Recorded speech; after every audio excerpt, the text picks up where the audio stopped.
আমাদের যে লক্ষ্য, সেই লক্ষ্যগুলোকে বোঝার জন্য, আগামী দিনে রাজনীতিকে বোঝার জন্য বিএনপি কিভাবে আগামীতে রাজনীতি করবে এবং দেশকে পরিচালনা করবে, সেই জিনিসগুলো আমাদের বিএনপির নেতাকর্মী যারা আমরা রয়েছি আমাদের ভালোভাবে আয়ত্ত করতে হবে, রপ্ত করতে হবে এবং সেগুলোকে জনগণের মাঝে প্রচার করতে হবে। তাই আমি আপনাদের অনুরোধ জানাবো, আপনারা এইগুলাকে ভালো করে পড়বেন এবং শুনবেন এবং জনগণের মাঝে পৌঁছে দেবেন। আজকে বাংলাদেশ রাষ্ট্রকে সম্পূর্ণ ধ্বংস করে ফেলা হয়েছে। গত 16 বছরে একটি বিনা ভোটের খুনি স্বৈরাচারী ফ্যাসিস্ট হাসিনার অধীনস্থ আওয়ামী লীগ সরকার বাংলাদেশের সকল রাষ্ট্র কাঠামো, রাষ্ট্র যে সংজ্ঞা, সেটিকেই পরিবর্তন করে ফেলা হয়েছে এবং বাংলাদেশের স্বাধীনতা সার্বভৌমত্বকে সম্পূর্ণরূপে ধ্বংস করে প্রায় পার্শ্ববর্তী রাষ্ট্রের একটি অঙ্গরাজ্যে পরিণত করার মতো অবস্থা করে ফেলা হয়েছে। আরও নানাবিধ অপকর্ম করেছে। সেটি আমি একটু 31 দফার যে দফা রয়েছে সেটির পাঠ এবং বিশ্লেষণের পরে আপনাদের মাঝে কিছু বলবো। তা এখন আমাদের রাষ্ট্র মেরামত এবং রাষ্ট্র কাঠামো মেরামতের প্রয়োজনীয়তাটা কেন দেখা দিয়েছে? রাষ্ট্র এবং সরকার এবং এর যে যন্ত্রগুলো রয়েছে সেগুলোর মাঝে যে মৌলিক পার্থক্য, সেগুলো আমাদেরকে বুঝতে হবে।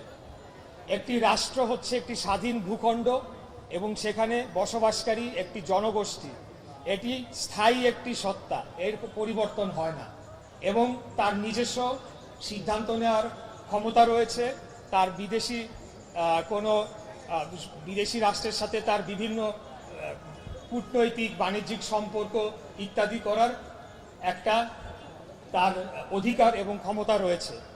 আর সরকার হচ্ছে সে ক্ষণস্থায়ী, যে রাষ্ট্রের জনগণ তারা সরকারকে নির্বাচিত করে একটা নির্দিষ্ট সময়ের জন্য সেই রাষ্ট্রকে পরিচালনা করার জন্য, এবং সরকার অস্থায়ী, এটি আসবে এটি যাবে, এবং এই রাষ্ট্রকে পরিচালনা করার জন্য কিছু রাষ্ট্রের কাঠামো দরকার হয়। সেই কাঠামোগুলো স্থায়ী, সেগুলোকেও খুনি হাসিনা ধ্বংস করে ফেলা হয়েছে। এই রাষ্ট্র কাঠামোর মধ্যে রয়েছে প্রশাসন, বিচার বিভাগ, সংসদ এবং আরও অন্যান্য সংবিধিবদ্ধ যে সকল প্রতিষ্ঠান রয়েছে, যেগুলা আমি পরবর্তীতে যখন দফা পাঠ করব এগুলো আপনাদের সামনে উপস্থাপন করা হবে। এখন আমি চলে যাচ্ছি আমাদের মূল বিষয়টিতে। 31 দফা রাষ্ট্র কাঠামো মেরামত কর্মসূচি মূলত 4টি শ্রেণীতে ভাগ করা হয়েছে। এই 4টি শ্রেণীর অধীনেই 31টি দফা প্রণয়ন করা হয়েছে। আপনারা জানেন যে আরও 2.5 বছর আগে আমাদের নেতা দেশনায়ক জনাব তারেক রহমান তিনি বাংলাদেশের 60টির অধিক রাজনৈতিক দলের সাথে আলাপ আলোচনার মাধ্যমে বাংলাদেশের প্রয়োজনে, বাংলাদেশের স্বার্থে এবং বাংলাদেশ রাষ্ট্রকে আগামীতে প্রতিষ্ঠা করার জন্য এই দফাগুলো দেওয়া হয়েছে। এটা বিএনপির দলীয় কোনো কর্মসূচি নয়, দলীয় কোনো বিষয় এখানে আনা হয়নি। এটা সম্পূর্ণ বাংলাদেশের রাষ্ট্রের স্বার্থে করা হয়েছে। এই 4টি শ্রেণীর মধ্যে রয়েছে প্রথমত সাংবিধানিক সংস্কার, দ্বিতীয়ত প্রশাসনিক সংস্কার, তৃতীয়ত জনকল্যাণ বিষয়ক সংস্কার এবং চতুর্থ অর্থনৈতিক ও বাণিজ্য বিষয়ক সংস্কার। আমাদের এই 31 দফার প্রথম দফা সংবিধান সংস্কার কমিশন গঠন করা হবে। আপনারা সকলে নিশ্চয় অবহিত আছেন যে খুনি হাসিনা বাংলাদেশের যে সংবিধান সেটিকে তার সম্পূর্ণ নিজের স্বার্থে, তার দলীয় স্বার্থে এটিকে কাটাছেঁড়া করে বিভিন্ন পরিবর্তন করেছে এবং তাদের দলীয় বিষয়গুলোকে সেখানে প্রবেশ করানো হয়েছে। সেখানে জাতির পিতা এবং তারপরে জাতির পিতার ছবি, এই ধরনের অপ্রয়োজনীয় জিনিসপত্র সেখানে অন্তর্ভুক্ত করা হয়েছে। এটি করার মাধ্যমে বাংলাদেশের জনগণকে সকলকেই আওয়ামী লীগ দলীয় অনুগত হওয়ার বাধ্যবাধকতা আইন প্রণয়ন করা হয়েছিল। এবং আপনারা জানেন যে সকল দল মত মিলে যে তত্ত্বাবধায়ক সরকার ব্যবস্থা প্রণয়ন করেছিল সেটিকেও সে নিজ সিদ্ধান্তে সকলের মতামত উপেক্ষা করে সেটিকে বাতিল করা হয়েছিল। এই সকল বিষয় এবং আরও যে সকল অসঙ্গতি এই সংবিধানে করা হয়েছে সেগুলোকে মেরামত করার জন্য, সেগুলোকে সংস্কার করার জন্য একটি সংবিধান সংস্কার কমিশন গঠন করা হবে। যেই কমিশন সবার সাথে আলাপ আলোচনা করে এই যে সংস্কারগুলো সেগুলো আগামীতে যে জাতীয় সংসদ, নির্বাচিত সংসদের কাছে উপস্থাপন করবে এবং সংসদ সেটিকে পাশ করার জন্য প্রয়োজনীয় পদক্ষেপ নেবে। এবং বহুল আলোচিত যে আমাদের আগে গণভোটের একটি ব্যবস্থা ছিল, রাষ্ট্রের গুরুত্বপূর্ণ যে কোনো বিষয়ে আমরা গণভোট আয়োজন করতে পারতাম, সেটিকেও খুনি হাসিনা বাতিল করেছিল, সেটিকেও পুনঃপ্রবর্তন করা হবে। এটি আমাদের দফা 1-এ বলা হচ্ছে। দফা 2, সম্প্রীতিমূলক সমন্বিত রাষ্ট্রসত্তা তথা রেইনবো নেশন প্রতিষ্ঠা ও ন্যাশনাল রিকনসিলিয়েশন কমিশন তথা জাতীয় সমন্বয় কমিশন গঠন করা হবে। প্রিয় নেতৃবৃন্দ, বিগত অগস্ট 5 তারিখে খুনি হাসিনা যখন পালিয়ে যায়, যদিও আমি জেলে ছিলাম, আমার সাথে আমার আহ্বায়ক, আমরা সবাই তখন কারাগারে ছিলাম। পরবর্তীতে বের হওয়ার পরে আমরা আমাদের নেতা দেশনায়ক জনাব তারেক রহমানের যে প্রথম বক্তব্যটি সেটি শুনেছি। সেই বক্তব্যে তিনি একটি কথা বলেছিলেন, সেই কথাটি আমি বারে বারে সব জায়গায় আমি সেটিকে পুনরাবৃত্তি করি। উনি বলেছিলেন যে বিজয়ীদের হাতে পরাজিতরা যদি নিরাপদ থাকে তাহলে সেই বিজয় আরো মহিমান্বিত হয়। অর্থাৎ তিনি প্রথমেই একটি শান্তি শৃঙ্খলা প্রতিষ্ঠার বার্তা প্রথম দিনেই তিনি দিয়ে দিয়েছেন। আমাদের উপরে যে ধরনের জুলুম, নির্যাতন, গুম, খুন, হত্যা চালানো হয়েছে, এরপরে একটি প্রতিশোধ নেওয়ার মনোভাব থাকাটাই স্বাভাবিক ছিল, কিন্তু সেটিকে তিনি পরিহার করার পরামর্শ দিয়েছেন। এই দফাতে সেটি বলা হচ্ছে। আমরা আগামী দিনে আমাদের মধ্যে রাজনৈতিক মতপার্থক্য থাকবে, বিভিন্ন রাজনৈতিক দল থাকবে এবং বিভিন্ন বিষয়ে আমাদের দ্বিমত থাকবে, কিন্তু সেটি যাতে শত্রুতায় পরিণত না হয়, আমরা যাতে প্রতিশোধমূলক এবং প্রতিহিংসার রাজনীতির সংস্কৃতি থেকে বের হয়ে এসে আগামী দিনে পাশাপাশি বাংলাদেশের নাগরিক হিসেবে একসাথে শান্তিতে বসবাস করতে পারি এবং যার যার মতাদর্শ সেটিকে চর্চা করতে পারি এবং গণতান্ত্রিক উপায়ে সেটিকে প্রকাশ করতে পারি, সেটির জন্য বলা হচ্ছে একটি ন্যাশনাল রিকনসিলিয়েশন কমিশন গঠন করা হবে। এই কমিশনের মাধ্যমে যারা অতীতে হয়তোবা আওয়ামী লীগের নীরব সমর্থক ছিল, নীরব ভোটার ছিল, কিন্তু তারা কোনো গুম, খুন, হত্যা, অপরাধমূলক কর্মকাণ্ডের সাথে যুক্ত হয় নাই, তাদেরকে পুনর্বাসন করার একটা সুযোগ দেয়া হবে, যাতে করে কোনো ধরনের প্রতিহিংসামূলক রাজনীতি আগামী দিনে আমরা আমাদের যে সমাজ ব্যবস্থায় সেটিতে না রয়ে যায়। সেটি এই আমাদের দ্বিতীয় দফায় বলা হচ্ছে। দফা 3, নির্বাচনকালীন দল নিরপেক্ষ তত্ত্বাবধায়ক সরকার ব্যবস্থার পুনঃপ্রবর্তন। আপনারা সকলেই জানেন যে 2011 সালের 30শে জুন সকলের মতামতকে উপেক্ষা করে একক সিদ্ধান্তে খুনি হাসিনা এই তত্ত্বাবধায়ক সরকার বাতিল করেছিল। এমনকি সংসদে যে একটি সংসদীয় কমিটি গঠন করে দেওয়া হয়েছিল, সুরঞ্জিত সেনগুপ্ত এবং সম্ভবত মতিয়া চৌধুরী ছিলেন, তাদের দলের তারাই সেই কমিটি থেকে সুপারিশ করেছিল এই তত্ত্বাবধায়ক সরকার ব্যবস্থাকে যাতে বাতিল করা না হয়, করলে পরে দেশ গভীর সংকটে পড়বে। এবং রাষ্ট্রের যে অ্যামিকাস কিউরি 10 জন জ্যেষ্ঠ আইনজীবীর মধ্যে 9 জনই মতামত দিয়েছিল এটিকে যাতে বাতিল করা না হয়। তারপরেও খুনি হাসিনা শুধুমাত্র তার ক্ষমতাকে পাকাপোক্ত করার দূর অভিসন্ধি থেকে সে একক সিদ্ধান্তে তত্ত্বাবধায়ক সরকার ব্যবস্থা বাতিল করা হয়েছিল। ইতিমধ্যে আপনারা দেখেছেন যে এই বিষয়ে একটি উচ্চ আদালতের রায় এসেছে, তত্ত্বাবধায়ক ব্যবস্থাকে পুনঃপ্রবর্তন করা হয়েছে। তবে আমি বলতে চাই যে আজ থেকে আরো 2.5-3 বছর আগেই এটি আমাদের যে 31 দফা সেটার মধ্যে অন্তর্ভুক্ত করা হয়েছিল এবং এই তত্ত্বাবধায়ক সরকার ব্যবস্থা বাতিল করার মধ্য দিয়েই কিন্তু বাংলাদেশে ফ্যাসিবাদ তার চূড়ান্ত রূপ নিয়েছিল এবং যত সংকট আজকে আমরা দেখতে পাচ্ছি তার মূল সূত্রপাত হয়েছিল। তো সেটিকেই এই দফা 3-এ বলা হচ্ছে এবং আমরা তত্ত্বাবধায়ক সরকার ব্যবস্থাটাকে স্থায়ীভাবে আমরা সেটাকে প্রতিষ্ঠা করব। দফা 4, রাষ্ট্রীয় ক্ষমতার ভারসাম্য প্রতিষ্ঠা। আপনাদেরকে শুরুতেই আমি বলেছি যে রাষ্ট্র থাকে, সরকার থাকে এবং রাষ্ট্রযন্ত্র থাকে। একটা রাষ্ট্রের 3টা মূল স্তম্ভ, সেটি হচ্ছে আইনসভা তথা একটি সংসদ, দ্বিতীয় বিচার বিভাগ এবং আরেকটি হচ্ছে প্রশাসন, যার মাধ্যমে রাষ্ট্রকে পরিচালনা করা হয়ে থাকে। খুনি হাসিনা তার এই দীর্ঘ শাসনামলে রাষ্ট্রের সকল রাষ্ট্রযন্ত্র, রাষ্ট্র, সরকার, দল সব কিছুকে মিলিয়ে মিশিয়ে একাকার করে ফেলেছিল। সে সকল যে রাষ্ট্রের যন্ত্র, রাষ্ট্রের যে স্তম্ভ, সব জায়গায় সে দলীয়করণ করে তার নিজস্ব দলীয় আওয়ামী লীগ ব্যাকগ্রাউন্ডের লোকজনদেরকে, ছাত্রলীগের লোকজনদেরকে সেখানে প্রবেশ করিয়ে প্রত্যেকটি যে সকল রাষ্ট্রযন্ত্র রয়েছে সেগুলোকে দলীয়করণ করেছিল শুধুমাত্র তার ক্ষমতাকে পাকাপোক্ত করার জন্য। যার ফলে আমরা পরবর্তীতে দেখেছি যখন কেউ বিচারের জন্য বিচারের কোর্টে যেত সে পেত না। আমরা দেখেছি যে সংসদে যেখানে জাতীয় স্বার্থ নিয়ে জনগণের স্বার্থ নিয়ে আলাপ আলোচনার ভিত্তিতে সিদ্ধান্ত নেওয়ার কথা ছিল, সেখানে বিনা ভোটের তিনটি নির্বাচনে হাসিনার পাঠানো লিস্ট ধরে ধরে সেখানে আপনার খুনি, মাদক পাচারকারী, মানব পাচারকারী, যত ধরনের ক্রিমিনাল আছে তাদেরকে সংসদে বসিয়ে একটা মানে দলীয় ভৃত্যদেরকে সেখানে বসানো হয়েছিল, যার ফলে সেখানে সংসদ ঠিক মতো কার্যকর করতে পারেনি। এবং প্রশাসনের কথা তো বাদই দিলাম, 27তম বিসিএস এর পর থেকে আপনারা জানেন যে এখানে এর আগে যে প্রয়াত শেখ হাসিনার অ্যাডভাইজার ছিল এইচ.টি. ইমাম সরাসরি বলে দিয়েছে যে ছাত্রলীগের ছেলেরা আপনারা খালি বিসিএস দিবেন, চাকরি দেওয়ার দায়িত্ব আমার।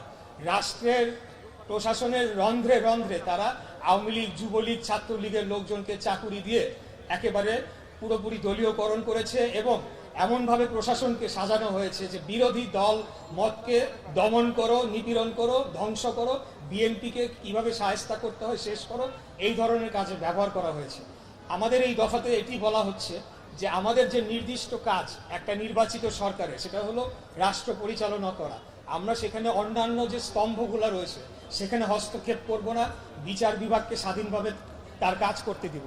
এই জিনিসগুলো প্রতিষ্ঠা করার জন্য রাষ্ট্রীয় ক্ষমতার ভারসাম্য প্রতিষ্ঠার কথা এই দফা 4-এ বলা হচ্ছে।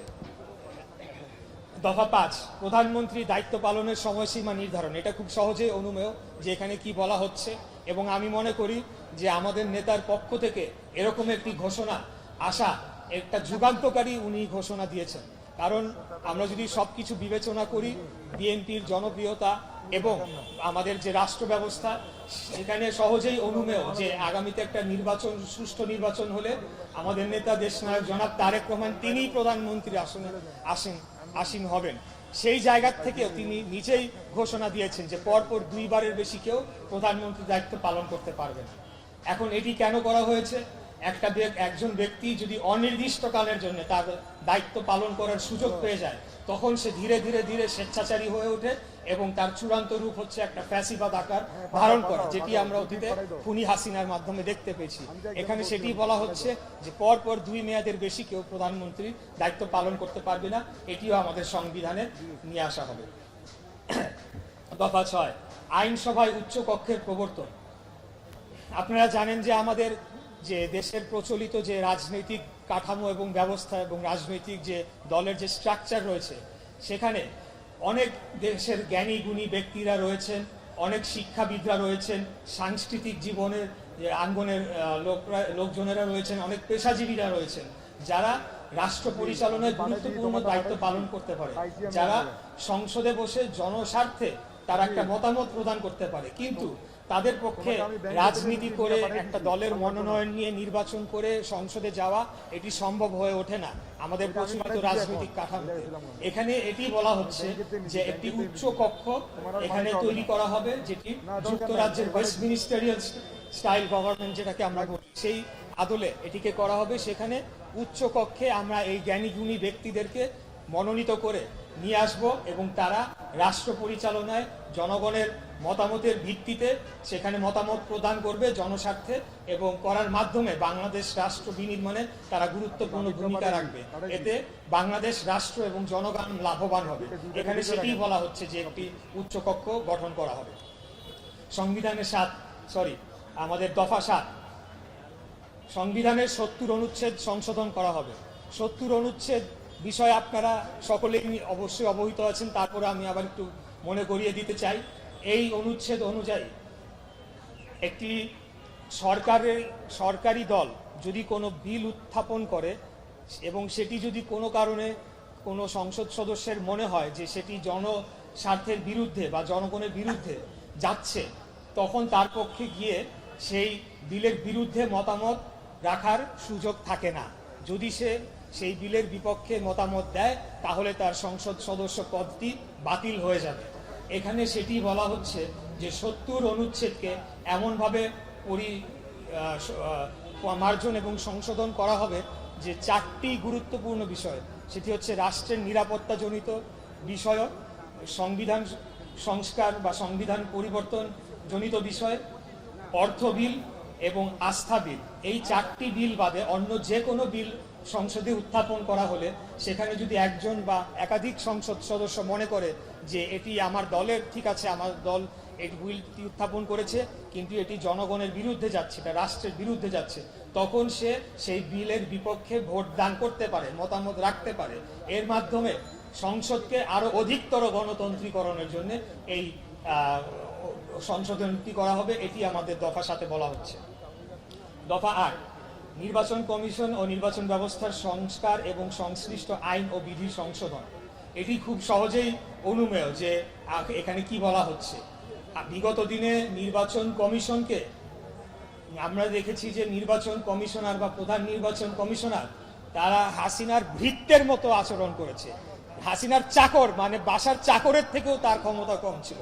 আমি নিজে মেয়র ইলেকশন করছি, আমিও তো দেখেছি, তখন হুদা কমিশন ছিল, তার সাথে মিটিং করতে গিয়েছি আমি সহ বিএনপি স্থায়ী কমিটির প্রতিনিধি দল 5 জন কমিশনারই বসা ছিল। তাদের আচরণ এবং তাদের ব্যবহার আমরা দেখেছি। তারা আওয়ামী লীগের দলীয় নেতাকর্মীদের বাড়ির যে কাজের লোক তার থেকেও তারা অধম অবস্থায় ছিল। সেটিকেই আমরা বলছি যে এটিকে পরিবর্তন করতে হবে। নির্বাচন কমিশন সম্পূর্ণ স্বাধীন এবং সংবিধিবদ্ধ সাংবিধানিক একটি প্রতিষ্ঠান। কোনো রাজনৈতিক দল বা কোনো সরকারের এই কমিশনের কর্মকাণ্ডের উপরে হস্তক্ষেপ করার কোনো অধিকার নাই এবং সেটি করতেও পারে না। বিশেষ করে আপনারা জানেন যে স্থানীয় সরকার নির্বাচন গুলা যখন হয় তখন কিন্তু একটা রাজনৈতিক দলই সরকারে থাকবে। অতএব নির্বাচন কমিশন যাতে সম্পূর্ণ স্বাধীনভাবে তার কার্যক্রম করতে পারে, এখানে যোগ্য এবং অভিজ্ঞ ব্যক্তিরা যারা দল কানামি করবে না তাদেরকেই কেবল নিয়োগ দেওয়া হয়, সেটিকে নিশ্চিত করার জন্য নির্বাচন ব্যবস্থার সংস্কার করা হবে এবং সংশ্লিষ্ট আইন ও বিধি সংশোধন করা হবে। নির্বাচন কমিশনের নিয়োগ সংক্রান্ত যে বিল পাস করা হয়েছিল, আইন করা হয়েছিল 2022 সালে, সেটিকে পরীক্ষা নিরীক্ষা করে প্রয়োজনে সংশোধন অথবা বাতিল করা হবে এবং ডিলিমিটেশন অর্ডার বা যেটি নির্বাচনী এলাকার সীমানা পুনর্নির্ধারণ আইন, সেগুলোকে আবার আপনারা জানেন যে আওয়ামী লীগ এমনভাবে সীমানাগুলা নির্ধারণ করেছিল যাতে তাদের কিছু প্রার্থীদেরকে সুবিধা দিতে পারে। তারা বিএনপির যে অতীতের ও তাদের অভিজ্ঞতা থেকে যে বিএনপির যে সকল এলাকায় বেশি ভোট পেয়ে এসেছে সেগুলোকে ভাগ করে তারা সুবিধা নিতে পারে, সেই ধরনের ভাবে তারা কিন্তু এটিকে কাটাছেঁড়া করেছে আসনগুলার সীমানা। সেগুলোকে আবারও পুনর্বহাল করা হবে এবং সেগুলোকে সংশোধন করা হবে, এটি এই দফায় বলা হচ্ছে। দফা 9, স্বচ্ছতা নিশ্চিতকরণে সকল রাষ্ট্রীয় সাংবিধানিক ও সংবিধিবদ্ধ প্রতিষ্ঠানের পুনর্গঠন। আমি ইতিপূর্বে যে কথাটি বললাম যে নির্বাচন কমিশন যেরকম রয়েছে এরকম আরো অনেকগুলো রাষ্ট্রীয় সংবিধিবদ্ধ এবং সাংবিধানিক প্রতিষ্ঠান রয়েছে যারা সম্পূর্ণ নিরপেক্ষভাবে, সম্পূর্ণ কোনো হস্তক্ষেপ ছাড়া তারা কাজ করবে, তাদের উপরে কোনো রাজনৈতিক দল অথবা সরকারের হস্তক্ষেপ থাকবে না। যেরকম ধরেন আপনার মানবাধিকার কমিশন, আপনারা মানবাধিকার নিয়ে আমি বলবো একটু পরে যে কিভাবে মানবাধিকারকে ভুলুণ্ঠিত করা হয়েছে, গুম খুন হত্যা করা হয়েছে, কিন্তু মানবাধিকার কমিশনের চেয়ারম্যান সেই জায়গায় গিয়ে সে হাসিনার দালালি করে আসছে, গুণগান দিয়ে আসছে, তার সঠিক কাজটি করে নাই। বাংলাদেশ ব্যাংক একটি সংবিধিবদ্ধ প্রতিষ্ঠান, সেটা সম্পূর্ণ নিরপেক্ষভাবে বাংলাদেশের জনগণের স্বার্থে তারা কাজ করবে এবং ব্যাংকগুলোকে তারা রেগুলেট করবে। আপনারা সেখানেও দেখেছেন যে কিভাবে হাসিনা সরকার কিভাবে হস্তক্ষেপ করেছে এবং সেখানে ডাকাতি পর্যন্ত তারা করেছে। এরকম আরো যে সকল কমিশন এবং সংবিধিবদ্ধ প্রতিষ্ঠানগুলো রয়েছে যারা সম্পূর্ণ নিরপেক্ষভাবে কাজ করার কথা, সেখানে পরিবেশ বিষয়ক একটা প্রতিষ্ঠান রয়েছে, বা প্রতিযোগিতা নিশ্চিত করার জন্য একটা সংবিধিবদ্ধ প্রতিষ্ঠান রয়েছে, এই প্রতিষ্ঠানগুলোকে কার্যকর করা, ভোক্তা অধিকার পরিষদ রয়েছে, এদেরকে সম্পূর্ণ নিরপেক্ষভাবে কাজ করার জন্য যে ধরনের আইনের পরিবর্তন করা প্রয়োজন সেগুলো করা হবে, এটি আমাদের দফা 9 বলা হচ্ছে। দফা 10,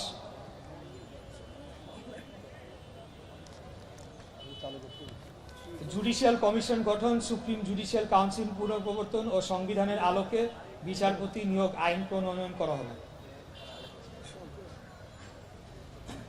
জুডিশিয়াল কমিশন গঠনের মাধ্যমে বিচার বিভাগকে সম্পূর্ণভাবে নির্দলীয় এবং নিরপেক্ষ এবং সরকারের হস্তক্ষেপ মুক্ত করার যে প্রক্রিয়া সেটিকে সম্পন্ন করা হবে।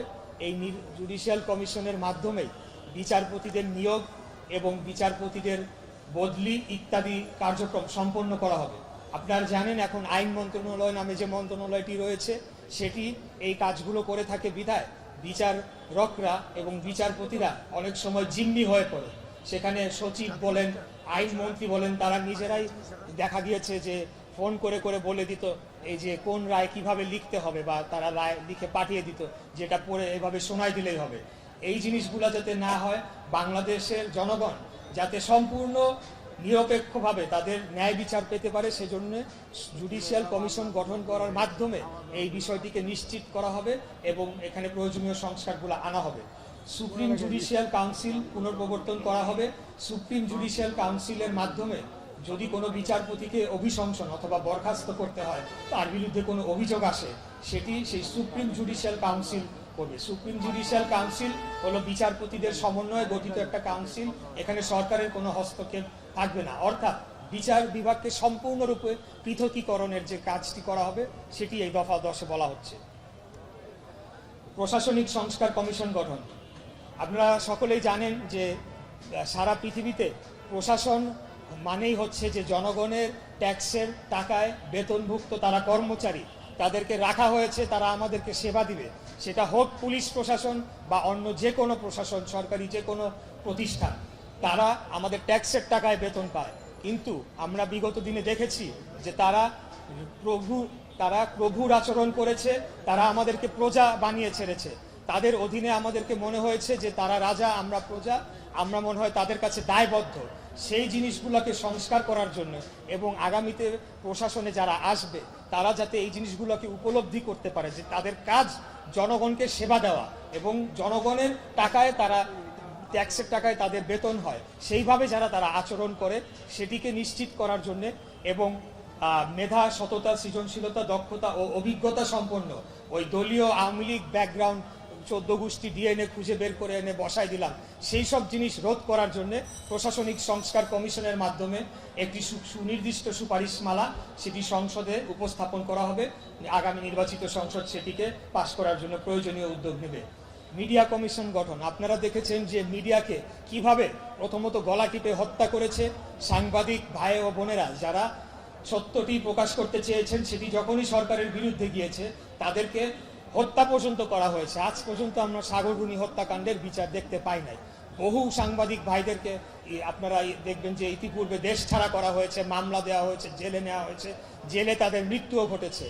এই জিনিসগুলোকে রোধ করার জন্য সুনির্দিষ্ট সুপারিশমালা আইন প্রণয়ন করার জন্য মিডিয়া কমিশন গঠন করা হবে। যেই মিডিয়া কমিশন সুনির্দিষ্ট সুপারিশমালা নির্বাচিত সংসদে সেটিকে উত্থাপন করবে, সেটিকে পাশ করার জন্য। এবং এর পাশাপাশি আপনারা এটিও জানেন যে সরকারের দালালি করার জন্য অনেকগুলা মিডিয়ার লাইসেন্স দেওয়া হয়েছে কর্পোরেট কিছু কোম্পানিদেরকে। তারা প্রতিনিয়ত মিথ্যা প্রচার করেছে, সরকারের মিথ্যা প্রোপাগান্ডা ছড়িয়েছে। এই যে একটা মিডিয়ার কাজ জনগণের সামনে সম্পূর্ণ নিরপেক্ষভাবে সত্যটা তুলে ধরা, সেটা যার বিপক্ষেই যাক বা যার পক্ষেই যাক সেটা সত্যটা তুলে ধরবে, সেটা যাতে আগামীতে নিশ্চিত করা হয়। কারণ মিডিয়াকে অনেক সময় বলা হয়ে থাকে রাষ্ট্রের চতুর্থ স্তম্ভ। এই মিডিয়ার মাধ্যমে আমরা রাষ্ট্রের অনেক অসঙ্গতি আমরা জনগণের মাঝে আমরা তুলে ধরতে পারি। সেটিকে নিশ্চিত করার জন্য এই মিডিয়া কমিশন গঠন করা হবে, সেটি এই দফা 11-তে বলা হচ্ছে। দুর্নীতি প্রতিরোধে দৃশ্যমান ও কার্যকর ব্যবস্থা গ্রহণ এবং ন্যায়পাল নিয়োগ। আপনারা জানেন যে বিগত 16 বছরে বাংলাদেশকে দুর্নীতির একটা মহা লুটপাট যজ্ঞে, একটা মহা আখড়ায় পরিণত করা হয়েছিল।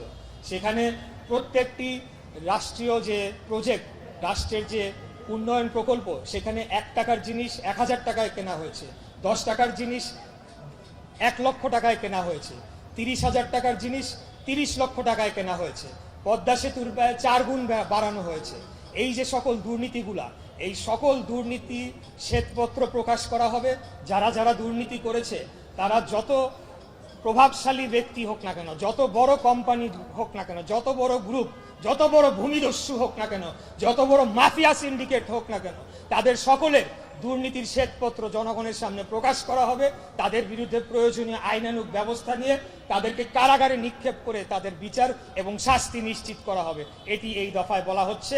এবং একজন ন্যায়পাল নিয়োগ দেওয়া হবে, যেটি আমাদের সংবিধানে রয়েছে কিন্তু ইতিপূর্বে কোনো সময় নিয়োগ দেওয়া হয় নাই। এই ন্যায়পাল তিনি একজন সাংবিধানিক প্রতিষ্ঠান এবং সংবিধিবদ্ধ প্রতিষ্ঠান, সে রাষ্ট্রের যে কোনো কর্মকর্তা কর্মচারীর দুর্নীতির অভিযোগ খতিয়ে দেখার কাজটি এই ন্যায়পাল করে থাকে। সেই আগামী দিনে আমরা ন্যায়পালকে নিয়োগ দিব, সেটি এই দফা 13-তে বলা হচ্ছে। দফা 14, সর্বস্তরে আইনের শাসন ও মানবাধিকার প্রতিষ্ঠা। আমরা ইতিমধ্যেই বলেছি যে বিচার বিভাগকে আমরা সম্পূর্ণ পৃথকীকরণ করতে চাই। আমরা সর্বস্তরে আইনের শাসন প্রতিষ্ঠা করতে চাই। বাংলাদেশের আইন সকলের জন্য সমানভাবে প্রয়োগযোগ্য। একজন প্রধানমন্ত্রীর জন্য যতটুকু আইন সমান, একজন চা বিক্রেতা তার জন্য সমান আইন। আমার জন্য যতটুকু সমান আইন, আপনাদের সকলের জন্য এখানে সব সমান আইন। এটির প্রয়োগ এবং এটির সঠিক প্রয়োগ নিশ্চিত করার জন্য যে আইনের শাসন, সেটিকে প্রতিষ্ঠা করা হবে। এবং বাংলাদেশের মানবাধিকারকে যেভাবে দুমড়ে মুচড়ে হত্যা করা হয়েছে, এখন আপনারা দেখছেন যে সোশ্যাল মিডিয়া সহ মিডিয়াতে কিভাবে ভয়াবহ চিত্র আমরা দেখছি।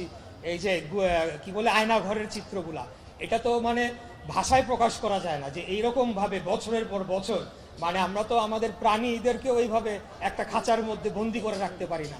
এই ধরনের যে গর্হিত মানবাধিকার লঙ্ঘন করা হয়েছে। এবং আপনারা দেখেছেন যে জাতিসংঘ থেকে গতকালকে যে রিপোর্টটি প্রকাশ করা হয়েছে, সেখানে বলা হয়েছে যে খুনি হাসিনার সরাসরি নির্দেশ এবং মদদে এবং তার দোসরদের সহযোগিতায় গণহত্যা করা হয়েছে। সেগুলার বিচার অবশ্যই করতে হবে, করা হবে, এবং আগামীতে যাতে কোনো ধরনের মানবাধিকার লঙ্ঘন না হয় সেটিকে প্রতিষ্ঠা করা হবে। এটি এখানে দফা 14-তে বলা হচ্ছে। অর্থনৈতিক সংস্কার কমিশন গঠন করা হবে। অর্থনৈতিক সংস্কার কমিশন গঠনের মূল উদ্দেশ্য হচ্ছে ধনী এবং গরিবের মাঝে যে পার্থক্য, যে বৈষম্য রয়েছে, সেটিকে কমিয়ে আনার জন্য প্রয়োজনীয় যে পদক্ষেপ, যে নীতিমালা নেওয়া দরকার স্বল্প মেয়াদে, দীর্ঘমেয়াদে, মধ্যম মেয়াদে, সেই কাজগুলো করার জন্য একটি অর্থনৈতিক সংস্কার কমিশন গঠন করা হবে। সেখানে অভিজ্ঞ এবং যোগ্য এবং জ্ঞানীগুণী ব্যক্তি এই সেক্টরে যারা রয়েছেন, তাদের সুনির্দিষ্ট সুপারিশমালা সংসদে উত্থাপন করা হবে এবং সংসদ সেটিকে পাস করবে। আজকে বাংলাদেশের 98% যে সম্পদ, সেটি 2% মানুষের কাছে চলে গিয়েছে। আর 2% মানুষের কাছে 98% সম্পদ 2% মানুষের কাছে চলে গিয়েছে। আর 2% মানুষের কাছে 98% সম্পদ চলে গিয়েছে। ধনীরা আরো ধনী হচ্ছে, গরিবরা আরো গরিব হচ্ছে, জিনিসপত্রের দাম বেড়ে যাচ্ছে, কিন্তু সেই অনুযায়ী তাদের ন্যায্য যে মজুরি, পাওনা মজুরি, সেটি বাড়ছে না। সেগুলোকে সংস্কার করার জন্য এই অর্থনৈতিক সংস্কার কমিশনের মাধ্যমে নীতিমালা গ্রহণ করা হবে। ধর্মীয় স্বাধীনতার সর্বোচ্চ নিশ্চয়তা প্রদান করা হবে। আমি বলতে চাই যে বাংলাদেশ জাতীয়তাবাদী দল এই ক্ষেত্রে শুরুর থেকেই অগ্রণী ভূমিকা পালন করে আসছে। আপনারা দেখেছেন যে যে কোনো সময় চেয়ে এখন সকলের ধর্মীয় স্বাধীনতা সম্পূর্ণভাবে নিশ্চিত করা হয়েছে। বিশেষ করে 5ই আগস্টের পরে আপনারা দেখবেন যে অনেকগুলো পূজা হয়েছে। আমাদের এই সূত্রাপুর অঞ্চলের একটা বড় সংখ্যক জনগোষ্ঠী, তারা হিন্দু ধর্মাবলম্বী, তারা বসবাস করেন। তো তারাই ভালো বলতে পারবেন যে 5ই আগস্টের পরে কোনো ধরনের ঘটনা ঘটেছে কিনা। আমরা নিজেরা সেখানে গিয়ে পাহারা দিয়েছি, তাদের জন্য নিরাপত্তার যে ব্যবস্থা সেগুলো গ্রহণ করা হয়েছে, এবং সকল নাগরিক সমানভাবে তার ধর্ম যাতে চর্চা করতে পারে সেটিকে নিশ্চিত করার কথাই আমাদের দফা 16-তে বলা হচ্ছে। দফা 17, মুদ্রাস্ফীতি বিবেচনায় শ্রমের ন্যায্য মজুরি নিশ্চিত করা হবে। আপনাদেরকে একটু আগে যে কথাটি বললাম যে জিনিসপত্রের দাম বেড়ে যাচ্ছে, কিন্তু সেই অনুযায়ী যে শ্রমিক এবং সীমিত আয়ের মানুষ যারা রয়েছেন, তাদের যে মজুরি, সেটি সেই অনুযায়ী বাড়ছে না, অর্থাৎ তারও দিনকে দিন আরো গরিব হচ্ছে। আগামী দিনে মুদ্রাস্ফীতির সাথে সমন্বয় করে তাদের মজুরি যাতে বাড়ানো হয়, তাদের ন্যায্য মজুরি যাতে তারা পায়, সেটিকে নিশ্চিত করা হবে, সেটি এই দফায় বলা হচ্ছে। দফা 18, শিল্প, বিদ্যুৎ, খনিজ ও জ্বালানি খাত আধুনিকায়ন এবং সুশাসন প্রতিষ্ঠা। আপনারা জানেন যে এই শিল্প, বিদ্যুৎ এবং খনিজ নিয়ে কি মহা লুটপাট করা হয়েছে। প্রথমে এই সরকার এসে কুইক রেন্টালের নামে তারা কিছু তাদের দলীয় ব্যক্তিদেরকে কুইক রেন্টাল পাওয়ার প্ল্যান্টের লাইসেন্স দিয়েছিল, সেখান থেকে আজ পর্যন্ত তারা টাকা নিয়ে যাচ্ছে।